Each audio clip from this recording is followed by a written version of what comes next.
Del Santo Evangelio según San Juan.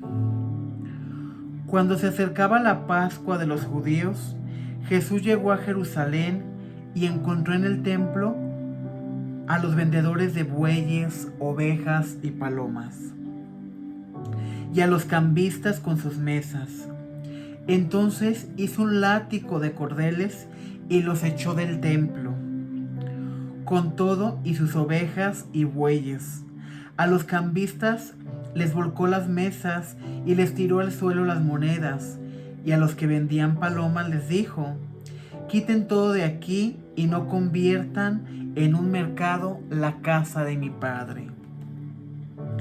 En este momento sus discípulos se acordaron de lo que estaba escrito: el celo de tu casa me devora. Después intervinieron los judíos para preguntarle: ¿qué señal nos das de que tienes autoridad para actuar así? Jesús les respondió: destruyan este templo y en 3 días lo reconstruiré. Replicaron los judíos: 46 años ha llevado la construcción del templo, ¿y tú lo vas a levantar en 3 días? Pero él hablaba del templo de su cuerpo. Por eso cuando resucitó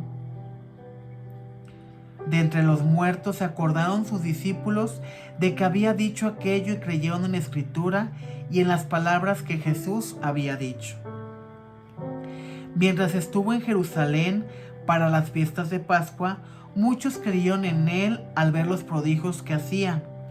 Pero Jesús no se fiaba de ellos, porque conocía a todos y no necesitaba que nadie le descubriera lo que es el hombre, porque él sabía lo que hay en el hombre.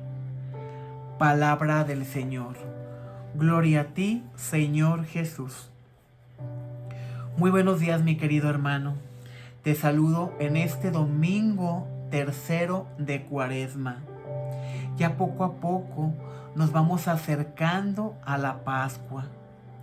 Pero el hecho de pasar una semana más, el hecho de decir primera semana, segunda semana, tercera semana, es el hecho de concientizar que hemos tenido la oportunidad de prepararnos durante estas 3 semanas. Cada día es una oportunidad para acercarnos más a Dios, para convertirnos más a Dios. Este tiempo de preparación es un tiempo que debe de ayudarnos a la conversión. Pero no puede haber una conversión si no hay un arrepentimiento sincero. Cada semana tiene su significado. Y este domingo vemos cómo Jesús nos invita a honrar la casa de Dios, a honrar la casa del Padre. El Evangelio de hoy nos presenta a Jesús que cuida hasta el más mínimo detalle para que el lugar de oración sea respetado. En aquel momento en que Jesús encontró en el templo a los vendedores de bueyes, de ovejas y palomas, a los cambistas con sus mesas, hizo un látigo de cordeles y los echó del templo. Sabemos que el templo es una casa de oración, una casa de penitencia. Imagínate por un momento la sensación que sintió Jesús al entrar en aquel lugar sacro y ver todo, menos lo realmente importante. Había muchos vendedores, no fuera. Muchas veces en nuestras comunidades parroquiales, al salir de misa, hay personas que venden, a lo mejor para la cooperación del templo, para la construcción, otros hermanos más que es un medio de salir adelante y se ponen afuera de las iglesias para que cuando las personas salgan de misa, pues ahí encuentren a lo mejor algo de lo que ellos puedan necesitar. pero ellos se encuentran fuera del templo, fuera de la casa de oración. En el caso de Jesús, Él encontró a los vendedores dentro de la casa de Dios, donde no se escuchaba la oración, donde no había un grado de penitencia, donde no había un grado de respeto, porque dentro de la casa de Dios solo se escuchaba lo que pregonaban de lo que estaban vendiendo. Solo se escuchaba la legata de cuánto costaba aquel buey, aquella oveja. Solo se escuchaba el comercio. Por eso, Él los saca del templo. Obviamente los judíos no entendían el enojo de Jesús. No entendían la actitud de Jesús. Pero ni ellos mismos estaban respetando la casa del Padre. Los judíos eran buenos para juzgar las acciones de Jesús. Quiten todo de aquí, no conviertan en un mercado la casa de mi Padre. La casa de Dios merece todo nuestro respeto, incluso desde nuestra manera de prepararnos para acudir a la iglesia, para acudir al templo. Cuando nosotros nos preparamos para ir a una fiesta, para ir a una fiesta familiar, a unos 15 años, a una boda, vamos con nuestra mejor ropa, vamos con nuestros mejores zapatos boleaditos, bañados, peinados. Ese día incluso cuando vamos a una fiesta mundana, una fiesta del comportamiento del hombre, cuidamos hasta el más mínimo detalle para ir presentables. Y realmente le damos ese mismo valor a la casa de Dios. ¿Le damos ese mismo valor a la casa del Padre? ¿Cómo te presentas cuando vas a la Santa Eucaristía? ¿Cuál es tu vestimenta? ¿Cómo te preparas incluso espiritualmente para que ese momento sea un momento de oración? Sea un momento, sea un encuentro entre Dios y tú. Aunque tú vayas en familia, con tu esposa, con tu esposo, con tus hijos, con tus padres a lo mejor, con tus hermanos, ese es un momento único. Es un momento de conexión entre Dios y entre tú. En ese momento no hay parentesco. En ese momento no hay que vengo con la familia. Ese momento es un momento con Dios. Y si tú, por ejemplo, vas a misa y ya estás criticando cómo va vestida aquella persona, o si llegó tarde, o estás criticando incluso la vida de aquella persona. ¿Por qué viene esa persona si es mamá soltera? ¿O por qué viene aquel si es divorciado? ¿O por qué viene aquella si yo sé cómo vive? Desde el momento en que tú ya estás haciendo un juicio por alguno de tus hermanos, desde ese momento pierde la validez la Santa Eucaristía. Desde el momento en que tú criticas al que lee o criticas al sacerdote celebrante, desde ese momento pierde su valor la Eucaristía.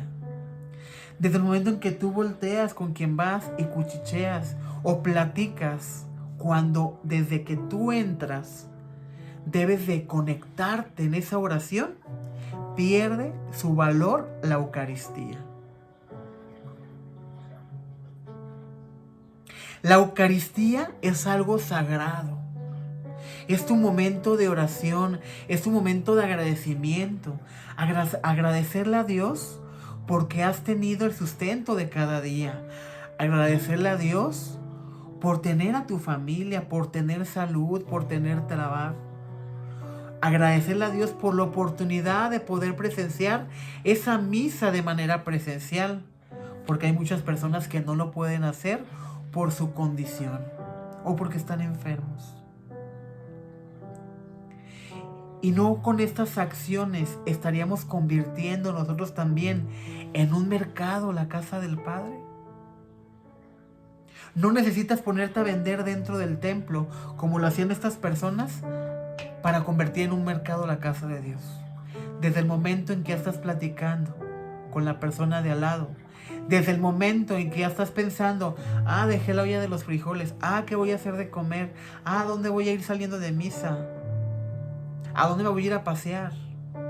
Desde ese momento en que estás quitando tu mente de esa conexión única, desde ese momento ya estamos convirtiendo la casa de Dios en un mercado. Después intervinieron los judíos para preguntarle: ¿qué señal nos das? ¿Qué autoridad tienes para actuar así?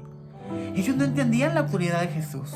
Ellos no entendían por qué Jesús había hecho aquello, por qué Jesús los había corrido del templo. Jesús les respondió: destruyan este templo y en 3 días lo reconstruiré. Replicaron los judíos: 46 años se ha llevado la construcción del templo y tú lo vas a levantar en 3 días. Pero Jesús hablaba del templo de su cuerpo.